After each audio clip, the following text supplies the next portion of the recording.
Monggo dibuka sareng-sareng halaman 85.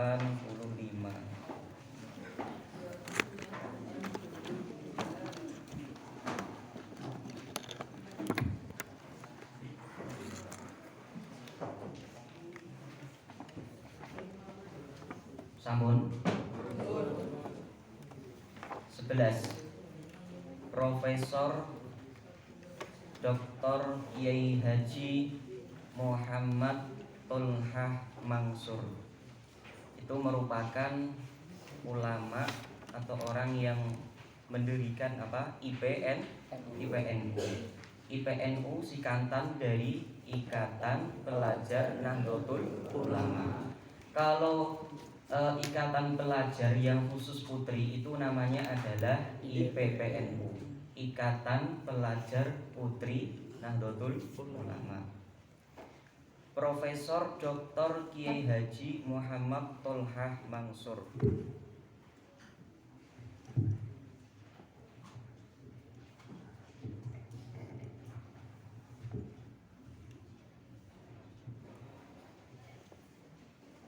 Dilihat dari namanya saja, beliau sudah memiliki gelar profesor, kemudian gelar doktor. Doktor itu berarti beliau sudah menyelesaikan S berapa? S3. Kalau S1 itu SPD, S2 itu Magister atau MPD. Kalau S3 itu nanti gelarnya adalah doktor. Kemudian ketika beliau melanjutkan studinya lagi, itu nanti akan mendapatkan gelar profesor. Jadi profesor itu di atas jenjang S3. S1, S2, S3, di atasnya itu S4 tidak ada. Hanya saja ini penjurusan kemudian mendapatkan gelar profesor. Dari namanya saja ini sudah kita ketahui bahwa beliau memang memiliki banyak sekali pengalaman dalam hal belajar. Karena mendapatkan gelar doktor tentunya sudah melewati banyak lika-liku, banyak rintangan ketika beliau belajar, apalagi berhasil mendapatkan gelar profesor. Karena orang yang mendapatkan gelar profesor itu bukan sembarangan orang. Dalam arti orang yang memang benar-benar cinta terhadap pembelajaran atau ilmu. Asli seneng remen sekolah sampai mendapatkan gelar profesor. Nah, biasane sing kita tingali teng TV-TV niku, profesor biasane ngantek rambute botak nggih to. Niku kaya saking kesele mikir ngantek rambute botak. Lah beliau ini adalah pendiri IPNU, Ikatan Pelajar Nahdlatul Ulama. Mari kita simak profilnya atau biodatanya. Kiai Haji Tolhah Mangsur lahir pada 10 September 1930 Masehi di Malang, Jawa Timur. Beliau berarti kelahiran Malang, Jawa Timur. Kalau NU itu didirikan pada tahun berapa? 1926. Berarti ini 4 tahun setelah berdirinya Nahdlatul Ulama. Setiap bulan Ramadan, Kiai Haji Tolhah Mangsur mengikuti pengajian di beberapa pondok pesantren. Nak zaman sakniki biasane niku pengajian kilatan. Nate mireng nggih. Setiap Ramadan, setiap puasa itu biasanya pondok-pondok pesantren, khususnya pondok salaf itu memiliki program pengajian pasaran atau pengajian kilatan. Berarti pengajian itu menuntut untuk menghatamkan beberapa kitab dalam waktu 1 bulan. Semisal mengaji kitab kitab tafsir Jalalain, berarti menuntut untuk menghatamkan tafsir Jalalain dalam waktu 1 bulan atau bulan Ramadan. Kenapa di pondok-pondok pesantren itu ketika Ramadan itu mengadakan pengajian kilatan?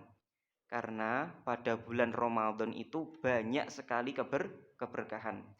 Amal kebaikan yang biasanya dikalikan 10 kali lipat, maka ketika di bulan Ramadan itu bisa dilipatkan berkali-kali lagi, bukan sekedar 10 kali lipat.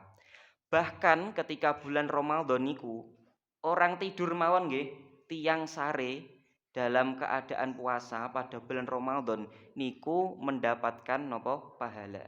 Li'anan naum lisoim ibadatun. Tidurnya orang yang berpuasa itu adalah ibadah. Napa melih abape? Abape wong sing poso niku kan ambune rak mboten enak to, bacin-bacin pripun ngoten. Lah niku mengke ketika di surga itu lebih wangi daripada minyak misik. Dadine meskipun ning donya, lah ababmu kok ora enak poso-poso. Ngusik, aja ngremehke. Ketahuilah bahwa nanti di surga ababku iki lebih wangi daripada minyak misik. Ambek koyok ngono, itu lebih wangi dari minyak misik. Padahal minyak misik itu adalah minyak yang paling harum. Paling harum, paling apik adalah minyak misik. Maka dari itu di berbagai pesantren, khususnya pondok-pondok yang mengajarkan pelajaran salaf atau kitab-kitab, itu tentunya ketika bulan Ramadan niku mengadakan program pengajian kilatan. Jadi ini nanti menghatamkan beberapa kitab kemudian diparingi sanad. Sanad. Contoh kados pondok pesantren Al-Anwan Sarang, kemudian Lirboyo, Peloso dan sebagainya itu juga ada program pengajian kilatan ketika di bulan Ramadan. Dadose enten sing ngaos tafsir Jalalain wonten. Sahih Bukhari mawon nggih niku sing tebalnya 4 juz, sing jumlahnya 4 juz niku saged dihatamkan pada bulan Ramadan. Niku teng Sarang 2 atau 3 tahun yang lalu yang napa ingkang ngaos beliau Romo Kiai Haji Najih Maimun. Beliau bisa menghatamkan kitab Sahih Bukhari dalam waktu kurang lebih 1 bulan. Dados ngajinipun mulai sebelum Ramadan, hamin 1 minggu Ramadan, kemudian hatam pada tanggal 23, 24 Ramadan. Niku saged katam. Dadose ngajine nggih asli ngebut full 24 jam. Bakta subuh ngaos sampai zuhur. Niku istirahat cuman kagem salat zuhur mawon. Jamaah salat zuhur. Bakda niku lanjut ngaji meleh dugi asar. Istirahat salat asar, bakda niku lanjut ngaos meleh dugi buka. Wah, iki tele-tele ora iki. Tapi beliau tetap kuat. Sing ora kuat malah santri-santrine do ngantuk, do teklak-tekluk dan sebagainya. Bakda maghrib istirahat sampai isya. Lah, kemudian setelah tarweh lanjut mengaji meleh sampai jam 1, bahkan juga pernah sampai jam 2. Sehingga kitab Sahih Bukhari sing tebalnya sebegitu tebal niku 4 juz, kalau biasanya 4 juz itu bisa hatam dalam jangka waktu kurang lebih satu bulan. Lah, tak lain itu niate cuman tabarukan yang pertama terhadap mualif kitabe. Karena kok awake dhewe ngaji kok saged hatam niku insyaallah mualife niku nderek ndongaake marang wong sing ngaji. Maka dari itu di berbagai mukadimah kitab seperti di berbagai kitab nazum-nazuman dan sebagainya itu pasti ada bait wallaha arju ayyakuna nafi'a, kemudian wallaha arju ayyakuna khaliso. Kalau dalam imreti itu ada wanas alul manana ayujirona minaria mudhoifan uju rona. Itu merupakan doa-doa dari musonef bahwa siapa yang mau belajar kitab ini, yang mau mempelajari kemudian menghatamkan kitab ini tentunya akan mendapatkan doa dari Mbah Musonef. Oleh karena itu ketika bulan Ramadan itu di berbagai pesantren kuatah sangat ingkang mengadakan program pengajian kilatan. Katam, sampun katam gantos meleh, sampun katam gantos meleh. Tak lain tujuannya setunggal tabaruk kalih mualif, sing kedua karena pada bulan Ramadan itu banyak sekali keberkahan. Sehingga jangan sampai kita itu terlewatkan pada waktu-waktu yang di situ banyak berkah. Mosok bulan Ramadan digunakan untuk sesuatu yang tidak bermanfaat, itu jangan sampai. Karena 1 tahun hanya 1 kali, nggih toh? 1 kali 1 tahun hanya 1 kali, maka jangan sampai terlewatkan. Kiai Haji Tholha Mangsur mengikuti pengajian di beberapa pondok pesantren. Contohnya Tebu Ireng. Tebu Ireng niki berada di Jombang nggih. Tebu Ireng ingkang niku Gus Dur caket kalih makomipun Gus Dur ingkang ndherekaken Mbah Kiai Haji Hasyim Asy'ari. Hadratus Syekh Kiai Haji Hasyim Asy'ari. Beliau itu mendapatkan gelar Hadratus Syekh. Karena apa? Karena beliau niku saged hafal kitab napa? Shahih, kitab-kitab Kutubus Sittah. Kutubus Sittah ini kan kitab-kitab hadis, jumlahnya 6, tapi rawi-rawine niku shahih. Kados Shahih Bukhari, Shahih Muslim dan lintu-lintune. Niku Hadratus Syekh Hasyim Asy'ari niku saged hafal Kutubus Sittah. 6 kitab gede-gede. Bukhari mawon 4 juz, Muslim 4 juz, Sunan Tirmidzi, Sunan Abu Dawud itu berbagai banyak apa kathah sanget juze. Niku beliau saged hafal. Maka dari itu beliau mendapatkan gelar Hadratu Syekh Kiai Haji Hasyim Asy'ari. Tebu Ireng kemudian pesantren Lasem Rembang. Nah ini berada di Rembang. Mbah Maksum Lasem dan lain sebagainya. Jadi beliau memang terkenal suka atau seneng ngaji, seneng belajar. Kiai Haji Tholha Mangsur seneng ngaji, seneng belajar. Di samping itu beliau juga belajar di SRNU Malang. SRNU napa? Sekolah Rakyat Nahdlatul Ulama di Malang. Lalu melanjutkan ke Taman Madya dan Taman Dewasa. Itu setingkat dengan SLTA. Setelah itu beliau melanjutkan ke Fakultas Hukum. Jadi beliau ahli hukum. Selain itu ekonomi. Beliau juga ahli dalam bidang ekonomi, sosial, dan politik. Melanjutkan ke Universitas Gadjah Mada atau UGM. UGM berarti di pundi? Teng pundi? Yogyakarta. Ini universitas yang masuk 10 besar universitas terbaik se-Indonesia. Salah satunya adalah UGM.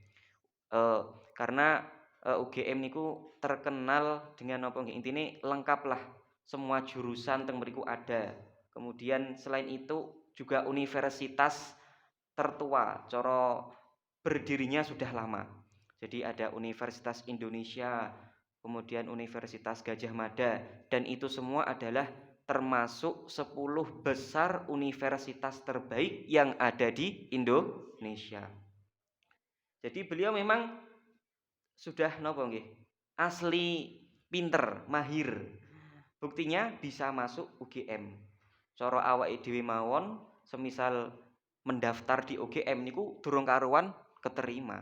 Tapi beliau bisa berhasil masuk ke Universitas Gadjah Mada. Bahkan beliau bisa menyabet gelar profesor. Kemudian pada tanggal 17 Desember tahun 1969 Masehi, Kiai Haji Tholha Mangsur meraih gelar doktor dari kampus tersebut. Dados gelar doktor yang diraih oleh Kiai Haji Tholha Mangsur itu beliau berada di Universitas Gadjah Mada. Asli nopo? Asli jos ngono lho. UGM tapi bisa mendapatkan gelar doktor atau S3. Sejak muda, Kiai Haji Tholha Mangsur memiliki bakat kepemimpinan yang menonjol. Ini dari kecil. Jadi kadangkala itu orang besar atau orang yang nantinya menjadi orang hebat, itu dari kecil sudah kelihatan. Oh, dia itu memiliki kemampuan seperti ini. Dia itu ahli dalam bidang ini, bidang itu. Dari kecil sudah terlihat keahliannya. Lah, ketika semakin dewasa keahlian itu ketika semakin dewasa keahlian itu diasah terus-menerus, maka akan memiliki bakat yang sangat hebat. Seperti beliau, dari kecil itu sudah terlihat bakatnya dalam hal kepemimpinan. Wis pinter kon mimpin.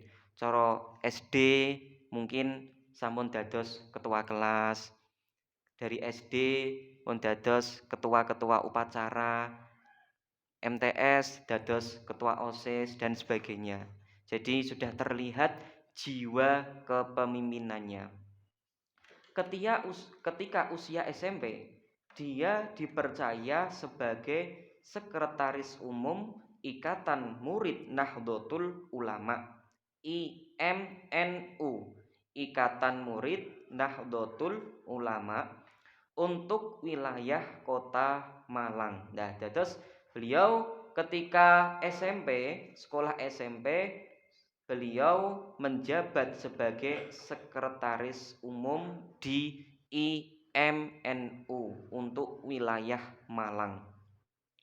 Anggota organisasi Putra Indonesia dan anggota pengurus Himpunan Putra Islam Indonesia di Malang. Nah, ini kan beliau dari kecil sudah sangat hebat.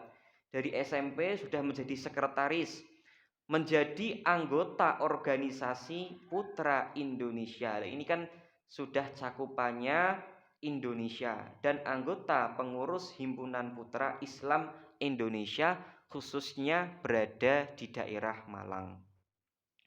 Pada tahun yang sama juga dipercaya menjadi sekretaris Barisan Sabilillah untuk daerah pertempuran Malang Selatan, sekaligus menjadi sekretaris bagian penerangan Markas Ulama Jawa Timur.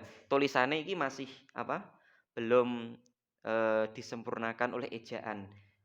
Owe Lama Jawa Timur. Nah, ini kan ejaan lama, belum disempurnakan. Ulama Jawa Timur, MODT. Nah, terus beliau memang dari kecil itu sudah terlihat bakatnya, terutama dalam dalam hal kepemimpinan, menjadi sekretaris, kemudian menjadi pengurus himpunan putra dan sebagainya. Kiai Haji Tholah Mangsor adalah pencetus berdirinya Ikatan Pelajar Nahdlatul Ulama IPNU dalam konferensi Ma'arif NU di Semarang pada 20 Jumadil Akhir 1373 Hijriah atau 24 Februari tahun 1954. Dan beliaulah adalah pendiri atau pencetus IPNU. Selain itu, beliau juga tercatat sebagai ketua yang pertama. Terus mencetuskan organisasi IPNU sekaligus beliau juga menjadi ketua yang pertama.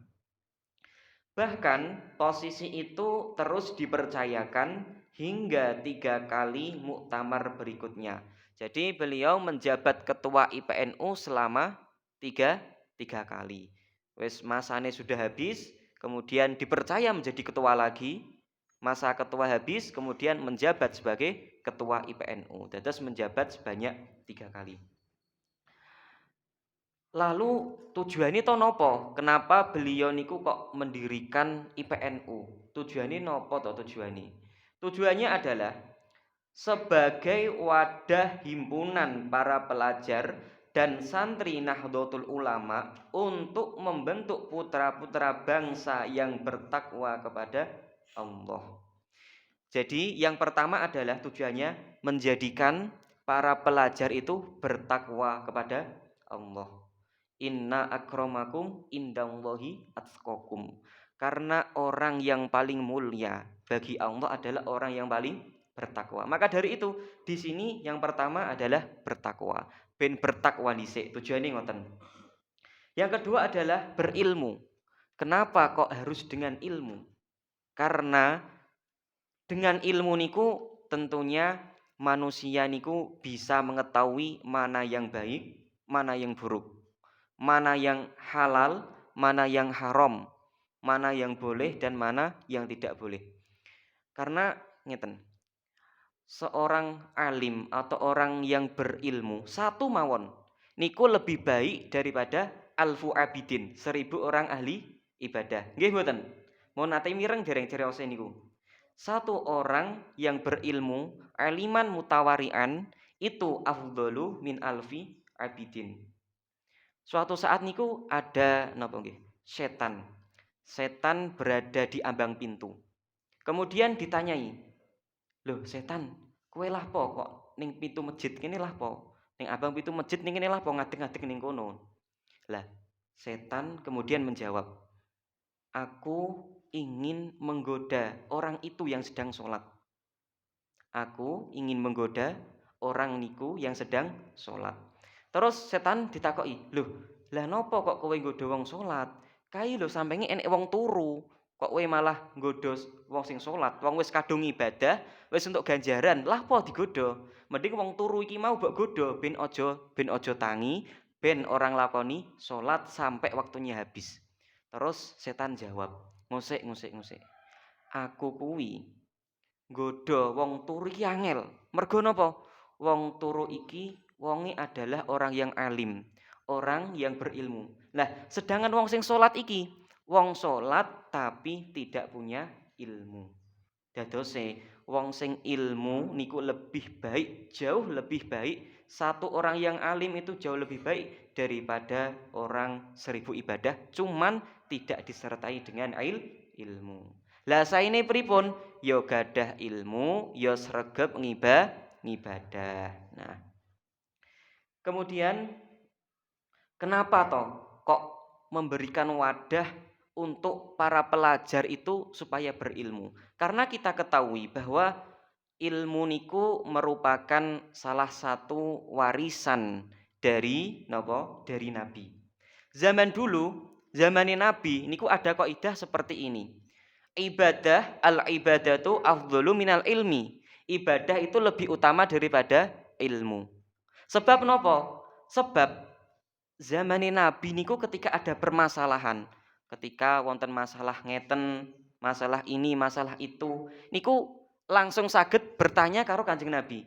Nyuwun sewu Kanjeng Nabi, kula niku wau kok napa bakda wudu terus ngentut niku kira-kira pripun nggih? Niku Nabi langsung menjawab, "Oh, berarti wudune batal. Kowe kudu wudu meneh." Niku zamane Nabi.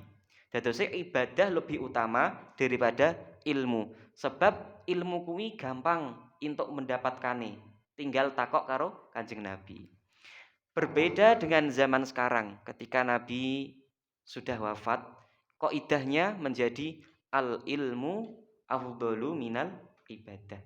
Ilmu itu lebih baik daripada ibadah. Loh, nak ngono mending gak usah ibadah, Kang. Bukan seperti itu. Kita tetap ibadah, cuman ilmu tetap nopo kita perhatikan. Jangan sampai ibadah tapi tidak disertai dengan ilmu. Karena ngeten, suatu saat niku ada salah seorang sahabat yang datang menuju ke pasar, teko ning pasar. Terus munggok-munggok, ya ayuhan nas, ya ayuhan nas. Wahai para manusia, kowe gelem ora tak kei warisan. Padahal ning kono wong sing ning pasar lagi do sibuk, enten sing jual beli, enek sing lagi nyang-nyangan dan sebagainya. Ditawari, kowe kabeh gelem ora tak kei warisan. Ya, jenengan wong ning pasar kan yo tentune, wah cocok iki untuk warisan. Paling gambarane kan ngira, wah engko entuk warisan emas, entuk warisan duit, entuk warisan dirham dan sebagainya. Akhirnya mereka bertanya, "Di mana tempat warisan itu?" Nah, akhirnya sahabat itu memberitahu, "Oh, kae di masjid sana, di masjid kada wa kada, di masjid ini. Awakmu moro ning masjid, mengko di situ ada warisan. Lagi bagi-bagi warisan." Akhirnya wong sing ning pasar ning kono berbondong-bondong menuju ke masjid kuwi mau. Do kroyokan, do melayu, do ngantek kebidak-kebidak, enek kesandung dan sebagainya. Lah, sesampainya mereka di masjid, Mereka tidak menemukan apapun seperti apa yang dibayangkan. Duit ya ora ono, emas-emasan ya ora ono, pakaian juga ono. Mereka heran, kaget. Loh, jare ono warisan. Wah, ngapusi kayak sahabat kae. Ngapusi kayak awas kayak getem-getem. Di masjid tidak ada apa-apa. Akhirnya orang-orang pasar itu kembali menemui sahabat tersebut. Weh, sahabat, ngapusi kowe? Jare ning masjid ana sing bagi-bagi warisan. Ora ana ndandeh ning kono, gak ana dhuwit. Terus sahabat berkata, "Lah terus eneke apa ning masjid?" Ning masjid kuwi eneke cuman wong sing lagi do ngaji, wong sing lagi berdakwah dan menyebarkan ilmu. Terus sahabat tersenyum, "Oh, lah kuwi sing tak maksud warisan ya seperti itu." Karena napa? Innal ulama napa? Li annal al ulama warasatul anbiya. Wal anbiya lam yurithu dinaron wala dirhaman. Jadi nabi niku tidak memberikan warisan dinar atau dirham, uang dan sebagainya. Tapi napa? Nabi niku mewariskan ilmunya. Maka dari itu, wong sing mondok, wong sing belajar niku termasuk orang yang mendapatkan warisan dari nabi. Karena nabi niku memberikan warisan berupa ilmu, bukan dirham ataupun dinar. Nah, kemudian selain tujuannya itu bertakwa dan berilmu, juga memiliki tujuan berakhlak mulia. Dados akhlak niku ada yang namanya akhlak mahmudah dan juga akhlak mazmumah. Akhlak terpuji dan akhlak tercela. Lah kenapa kok tujuannya berakhlak? Ya karena kita tahu sendiri bahwa Nabi pernah dawuh innama buistu liutammima makarimil akhlak. Nabi niku diutus untuk menyempurnakan apa? Akhlak. Bukan liutamima makarimil ilmi, liutamima makarimil agniya, makarimid dinar wa dirham. Tidak seperti itu. Tapi liutamima makarimil akhlak, untuk menyempurnakan kemuliaan akhlak atau tata krama. Karena ngeten, setinggi-tinggi orang yang berilmu tapi jika tidak memiliki adab maka juga kurang sae. Li anal adab fauqal ilmi. Karena adab itu di atasnya ilmu. Kita tahulah kisah iblis ketika disuruh menyembah Nabi Adam. Kai iblis, Adam kai disembah. Tapi Nabi napa? Iblis mboten purun. Kholak tu min nar wa tahu min tin. Nggih mboten purun to Gusti. Jenengan niku ndadekake kula saking geni minan nar. Lah Nabi Adam sing kaya ngono kuwi terbuat dari tin, tanah endut atau terbuat dari tanah. Mosok api kok nyembah tanah? Ya moh. Lah niku adalah contoh kesombongan iblis. Padahal iblis niku pinter nggih. Iblis niku pinter. Dulu sebelum iblis niku dilaknat, itu iblis memiliki nama-nama sing sae. Iblis jenenge ora iblis. Dulu kuwi teng Hasyiah Sawi diterangkan iblis niku dulu namane alim. Alim karena iblis pinter. Iblis juga dinamai sebagai abid. Abid, orang yang ahli napa? Ibadah. Dados iblis sadurunge napa? Sadurunge murka, sadurunge bantah pangeran niku jenengane apik. Alim, jenengane abid. Tapi mbok yo pinter kaya ngono, cuman tidak memiliki adab. Akhirnya Allah napa? Kemudian melaknat iblis sehingga iblis menjadi mal'unun. Menjadi orang yang terlaknat. Lah, kemudian iblis terus berjanji. Wes akhirnya mergo iblis boten purun nyembah Nabi Adam, akhirnya iblis diusir saking surga. Kemudian iblis ngomong, ora apa-apa jenengan napa ngusir kula saking surga ya Allah, tapi aku janji. Tapi kula nyuwun setunggal permintaan, Jenengan ampun nyabut nyawa kula. Dadose kula niku mengke saged urip sampai dina kiamat. Aku pingin nggodha anak Adam. Engko anak Adam sing gelem tak godha, sing terperangkap dalam godaanku bakale wong kuwi mau mlebu neraka, Kemudian iblis itu napa ancek-ancek ning dhuwure Adam, anak Adam sing tergoda iblis tersebut. Dados iblis niku nggoda bersumpah menggoda anak Adam sampai hari kiamat. Dadosnya mboten enten istilah iblis kuwi mati, iblis sebagainya nggak ada karena iblis urip terus sampai yaumil kiamah, ila yaumil kiamah sampai hari kiamat. Lah, dadosnya meskipun pinter kaya apa tapi jika tidak memiliki adab maka niku kurang sae. Maka dari itu Syekh Abdul Qadir Al-Jailani niku nate dawuh ngeten. Aku kuwi luwih seneng menghormati orang yang memiliki adab daripada orang yang memiliki ilmu. Nah, terus di sini memang tujuan IPNU didirikan niku sebagai wadah para pelajar agar memiliki adab.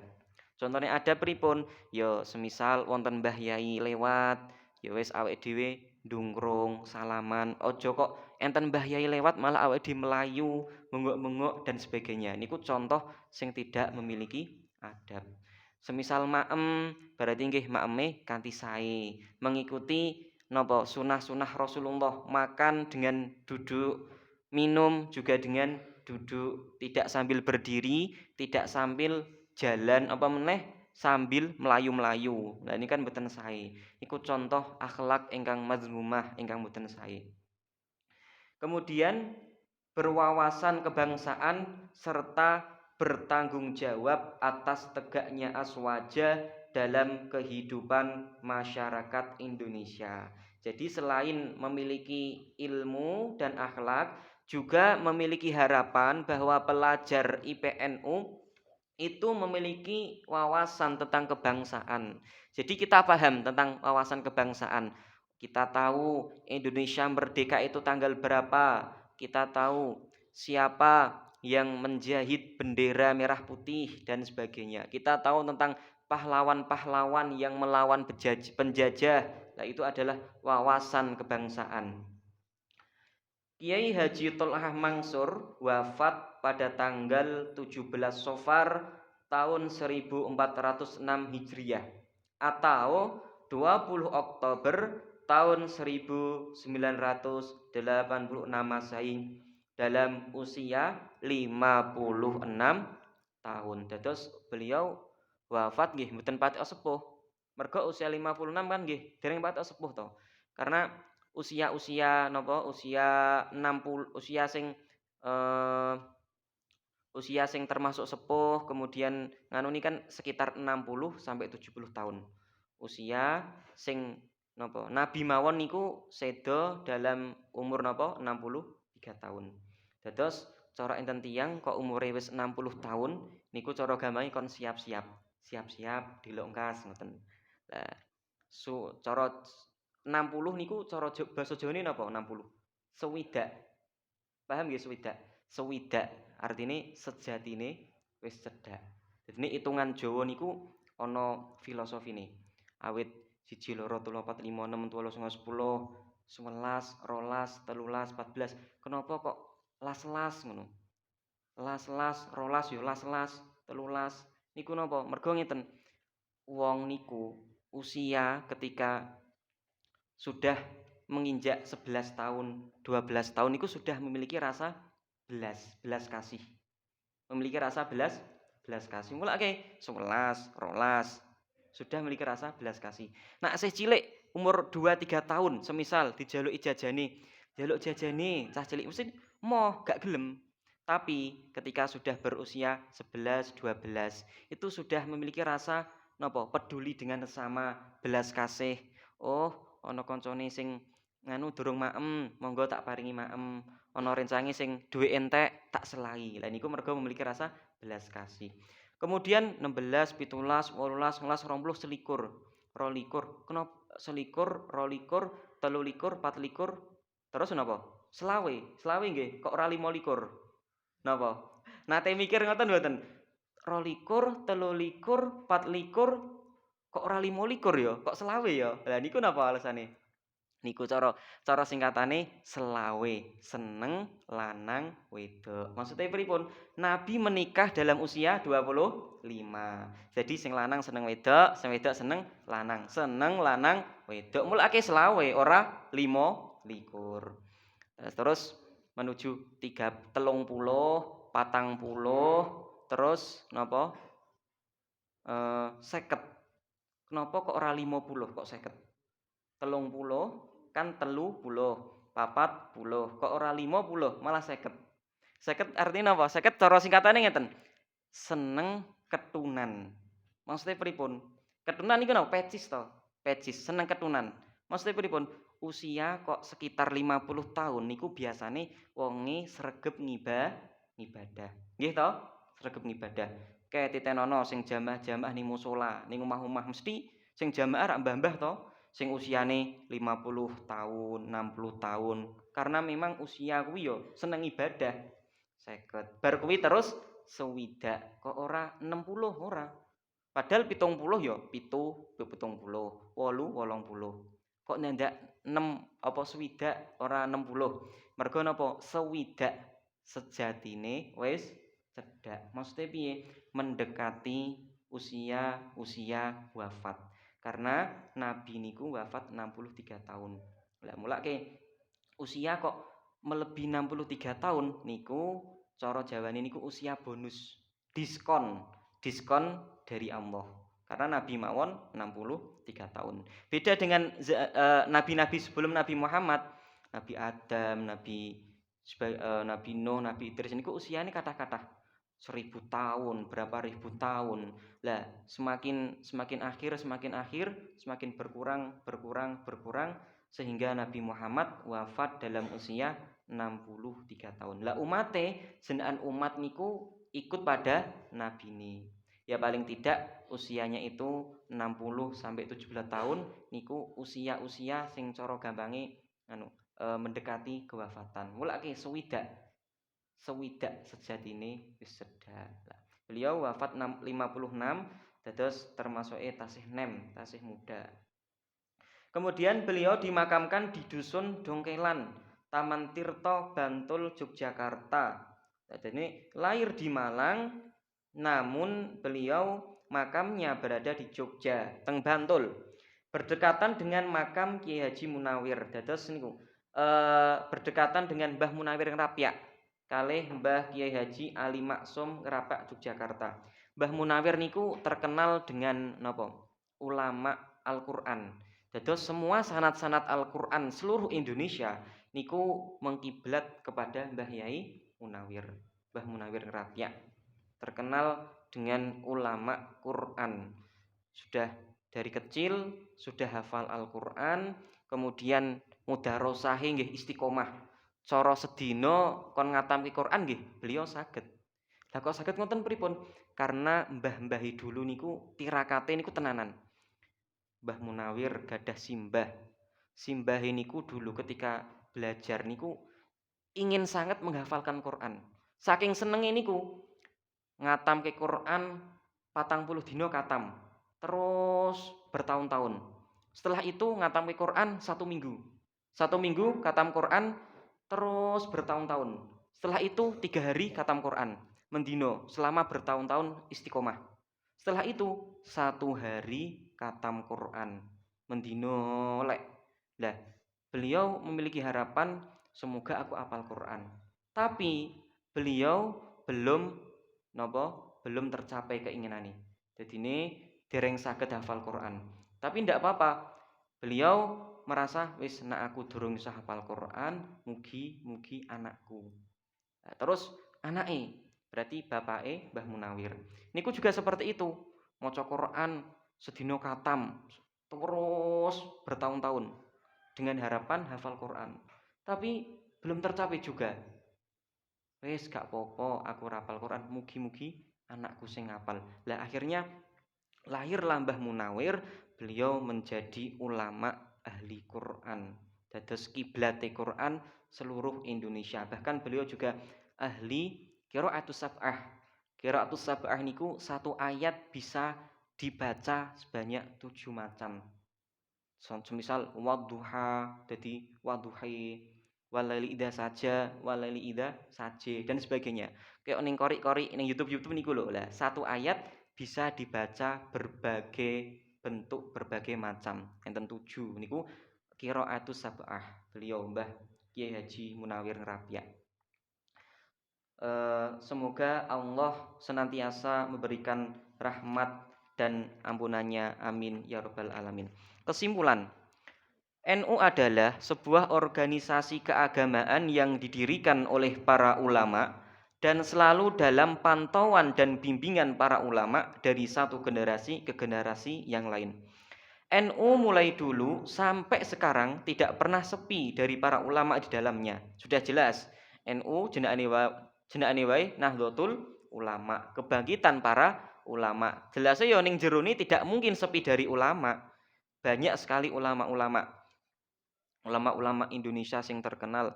Nah, zaman saiki nggih termasuk nika Al-Maghfurullah Mbah Maimun Zubair niku juga NU, Mbah Anwar Mansur Lirboyo, Mbah Mahrus, Mbah Kafabih Mahrus dan kathah melih Nahdlatul Ulama niku ulama-ulamanya. Maka jamiah ini dinamai dengan Nahdlatul Ulama yang artinya adalah kebangkitan ulama. Ulamae bindo bangkit. Karena yang mendirikan dan yang menyertai jamiah ini adalah para ulama, NU terus dapat beroperasi hingga saat ini. Jadi semakin tahun NU itu semakin berkembang. Enten bahasan enek Ansor, kemudian enten Muslimat, ada Fatayat. Kalau dalam ranah belajar juga ada IPNU, IPPNU. Jadi NU semakin tahun semakin maju. Hal itu juga karena NU selalu berkomitmen untuk menjaga kemurnian ajaran Aswaja tanpa unsur-unsur duniawi. Unsur para kiai yang senantiasa terus berjuang dengan gigihnya, baik usaha zahir maupun batin, menjadikan NU tetap jaya dan berkembang pesat jauh melampaui organisasi-organisasi yang lain. Terus dulu niku enten organisasi napa? NU, enten Muhammadiyah. Terus Mbah Hasyim As'ari dengan pendiri Muhammadiyah sinten? Mbah Dahlan napa sinten nggih? Niku rencangi mondok. Cuman cara NU niku kehidupannya niku napa? Bernuansa teng kampung. Dadose kehidupan teng kampung, sedangkan Muhammadiyah Mbah Dahlan niku kehidupane teng kota. Dados beda tipis antara NU dengan Muhammadiyah. Oleh karena itu, ada sebagian tokoh sepuh NU yang berkata, banyak kalangan yang kuwalat. Kuwalat niku gampangi tertimpa musibah atau bala oleh Nahdlatul Ulama. Hal itu karena Aswaja yang diwadahi oleh Nahdlatul Ulama senantiasa dilindungi oleh para kekasih Allah yang dalam kesolihannya tidak perlu dipungkiri. Karena NU niku juga kathah wali-waline. Waliullah niku kathah sanget teng Nahdlatul Ulama. Contoh mawon Gus Dur. Gus Dur niku sudah tidak diragukan lagi dengan kewaliannya. Beliau sudah apa nggih? Gampang hebat, bisa berbahasa kathah. Bahasa Inggris iso, basa Cina, basa Arab iso. Bahkan ada yang mengatakan Gus Dur niku saged hafal nomor-nomor telepon tiyang kathah. Nomor telepone wong saged hafal Gus Dur. Gus Dur niku mun terkenal kewaliannya. Kathah sangat serius-serius Gus Dur ingkang menjelaskan beliau niku wali. Nah, mboten wali nggih, mboten sampai sebesar itu Gus Dur. Gus Dur juga pernah menjabat sebagai napa? Presiden, meskipun akhirnya beliau mengundurkan diri. Nah, terus kata sangat teng organisasi NU niku para wali-wali. Terus NU niku kan sifatnya adalah toleran, tidak begitu fanatik. Oh, ngene yo ngene entuk tahlilan monggo, yasinan monggo. Aja titik bid'ah. Nah, karena mereka padahal yang mengatakan bid'ah itu, "Weh, yasinan ki gak entuk." Terus NU tekok. Ya wis aku tekok. Nak maca Yasin wal Qur'anil Hakim angsal mboten. Mereka yang mengatakan bid'ah menjawab, ya boleh nak maca Yasin. Lah, padahal awake dhewe Yasinan kuwi juga maca Yasin. Jadi mereka itu cara pengetahuannya itu kurang luas. Kan idza napa? Idza tasa'a ilmuhu, ketika orang niku pengetahuannya luas, maka zada hikmatuhu. Bijaksananya ini ku lebih bertambah. Tidak tidak sering menyalahkan orang lain. Suatu cerita niku ada seorang santri sing dijelaskan napa? Sing nembe dijelaske pelajaran nahwu oleh seorang guru nahwu nih. Ngeten mun ini. Saidza sajada. Idza shalla Zaidun wa sajada ala najasatin. Sohat sholatuhu. Gurune jelaske ngono. Coba kamu terjemahke, menunjuk salah seorang santri untuk menerjemahkan. Idza shalla Zaidun wa sajada ala najasatin sohat sholatuhu. Kemudian salah satu santri niku menerjemahkan. Rodok bingung, soalnya terjemahannya kok ngene yo, sing salah nerjemahke kok Arabe. Akhirnya santrine jawab ngene.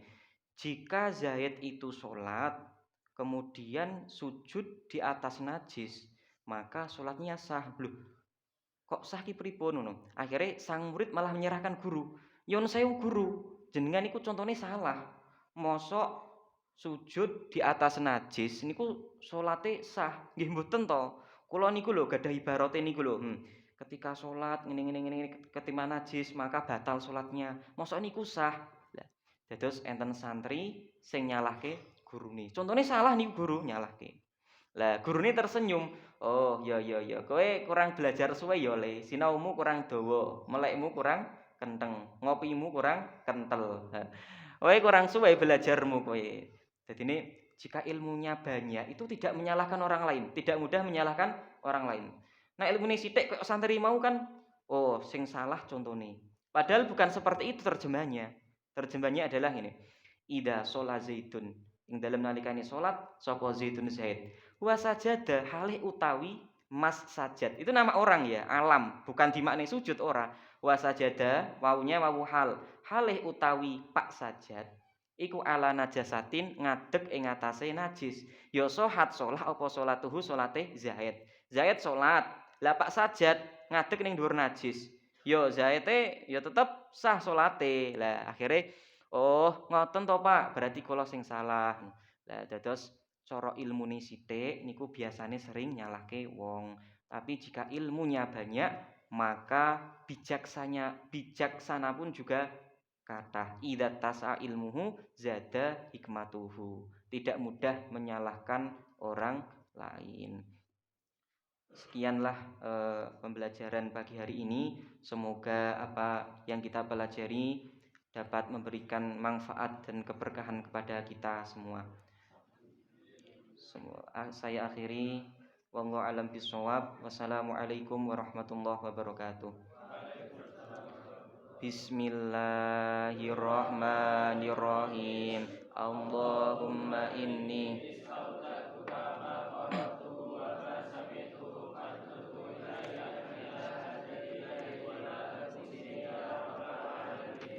Subhanakallahumma wa bihamdika asyhadu an la ilaha illa anta astaghfiruka wa atubu ilaik. Shallu 'alan nabi Muhammad.